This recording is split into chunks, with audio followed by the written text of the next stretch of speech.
One thing about vector-based layers, like text and shapes in AE, is colorance. Now it already exists when you click this button and start changing colors. But I'll be real with you, the colors are too flat, too dull, they lack style and personality, and it's just there.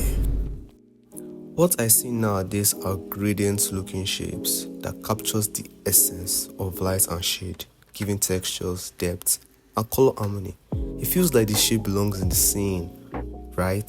So if you're interested in improving your textures for your edits, then stick around, get your pen and paper, and watch, because I'm going to break it down step by step. Now let's dive in. Now before we open AE, you need to understand the fundamentals. I mean, you can't just jump into AE without knowing what you're doing. I mean, some editors do, but I don't. Alright, remember in primary school or middle school where they taught us light and shadow in visual arts?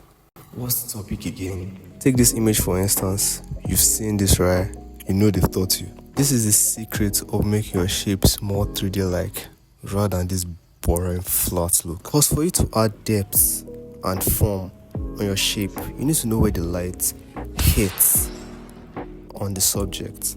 First is the highlight, which shows the areas that are receiving the most light. Second is mid-tone, the areas intermediate between light and dark. Third is core shadow, the darkest parts where the light cannot reach. Fourth is reflected light, which is the light that bounces off one object and strikes another object. And last is cast shadow, the shape that grows or shrink depending on the angle of the light. There's one called occlusion shadow, which is not really necessary to me. Now that you've written the technique on how light and shadow is applied on a shape, you can now implement it on After Effects. Alright, enough talk. Time to get busy. Now we can open AE. Finally, some action! Once it's open, create a composition. 1920 by 1080 is the standard HG quality, but I'll use 720. Rename the comp. I'm just gonna call it plane shape, or I don't know, whatever. Now create a circle shape and a background using the solid layer. I'm going to fast forward this clip because I was whiling away time as I was recording, so I'll see you in the next section.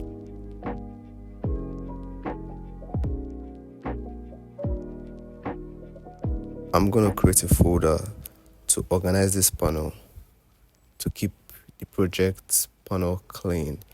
This is optional, okay? You can do it if you want. So what you're going to do next is to pre-compose this shape layer to convert it into a pixel-based layer. What I mean by pixel-based layers is that if you zoom in really close, you start to see that I'm made up of pixels. So After Effects converts that vector-based layers into a pixel-based layers, and vector-based layers like shapes aren't made up of pixels on their own. They're made up of graphical elements. So what am I pre-composing? Because I want to show you how a detailed color shape is so much better than a flat colored shape. So the trick is avoid using a single color. Instead, use a multi-point gradient, like the 4-color gradient effect, where each color point replicates a key light property. So color 1 represents highlights, color 2 mid-tone, color 3 core shadow, and color 4 reflected light. And I'm going to use color red, and I don't know how to explain this value very well. So what you should do, just search online the color values for each shading point depending on the color you want to use. So for now, just copy my settings. Okay, starting with color 1, this is my settings, so just pause and copy. And I'm going to drag it to this top right area. Next, color 2 for the mid-tone, my settings. And we're going to drag it around here. Next, color 3, core shadow, my settings, and we're gonna drag it around here. So And last is reflected lights and my settings. Am I gonna drag it over here? Wait, let me refine it better, because the reflected light is brighter than the core shadow. Now look at this, bro. This looks so much better compared to this. Now for cast shadow, pre-compose the layer again. Why? Because I want to add more effect. The drop shadow can make up for the cast shadow, but here's the thing, the shadow needs to be flat. So what I'm going to do is set the distance to 90, the softness to 89, and click shadow only. Next effect is the transform effect.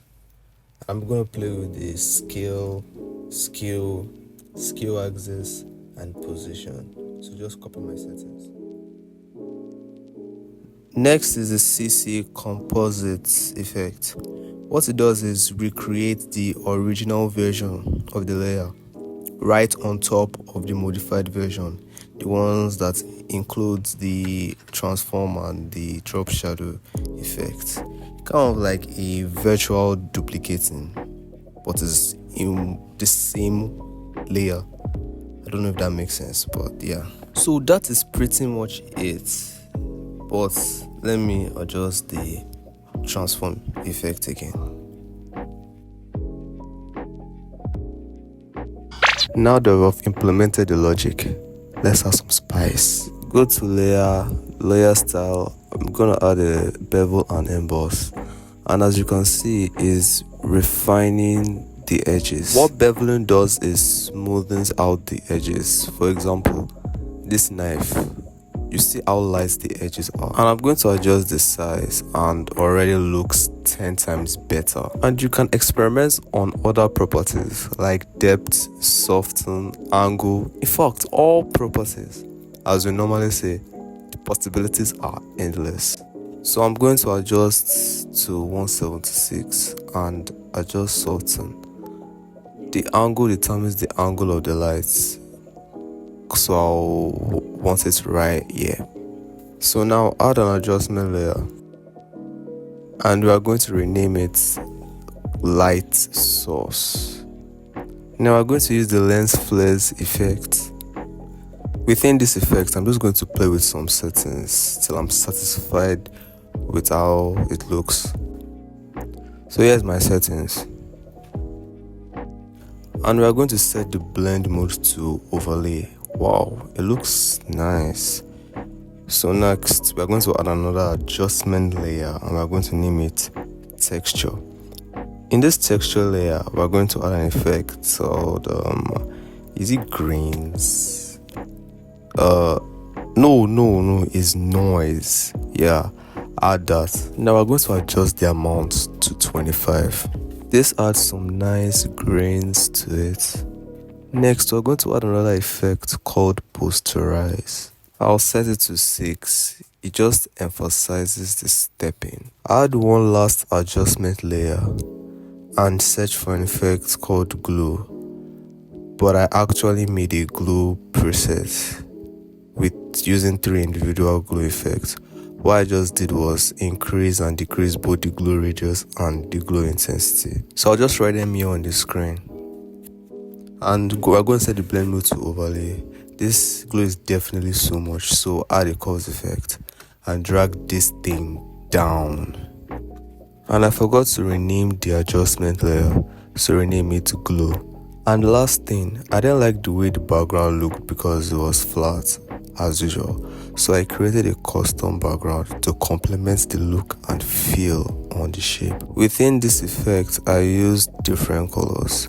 The color white as brightness, the color black as darkness, there are two, and the color red as a base to make you feel like the circle is on something. And do you think the effect is too much? I think I overdid it, so let me switch off the glow and texture. And that is how we colorize our shape. Alright, one last example. We're going to convert this image of a cat, blend it into a background to give a seamless scene, kind of similar to compositing in animation. So I'm going to separate the cat from the white background, and there's an easier way of masking this rather than using the pencil. So I'll delete that, and what I'm going to do is add a threshold effect and crank the levels up to 240. Now go to layer and click on auto trace. Set channel to luminance and click invert. Click on OK. After it's done rendering, go to the max properties and set it to subtract. Wait, this is not looking the way I want it to. Wait, give me a second. Okay, yeah, there we go. Now looking at this, using the 4 color gradient effect to texturize this picture, I don't think it will work. Why? Because it's not a shape, it's a picture. So what other options do we have? The spice. So go to layer, add a layer style, and we're going to use let's use the inner shadow, and let's adjust some properties. Let's see angle. I can't see the result, so I'll create a brighter background. So as you can see, it darkens the edges. Set the distance to like 12. Oh, it's too dark. Okay, 8 is fine. Adjusting the sides makes it spread, giving a softer look. And let's crank up the noise. Oh, looks bad. Never mind. Now let's add another layer style. Let's add inner glow and play with the properties till you are satisfied.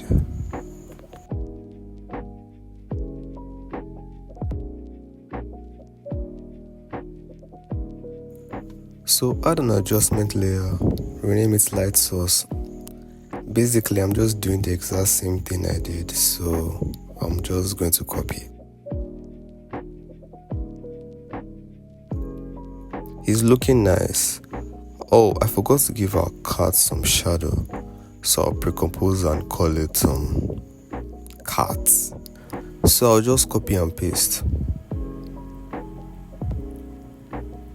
Cool, but it needs some adjustment, so I'll just fast forward. Next, I'll copy the background and change the color on the 0.4. Yeah, I'm just changing the color. Yeah. Next, copy the glow and texture and adjust it. Look at this.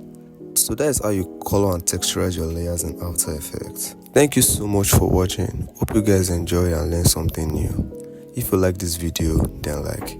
If you have any questions, feel free to ask me in the comment section. And I'll see you in the... Oh!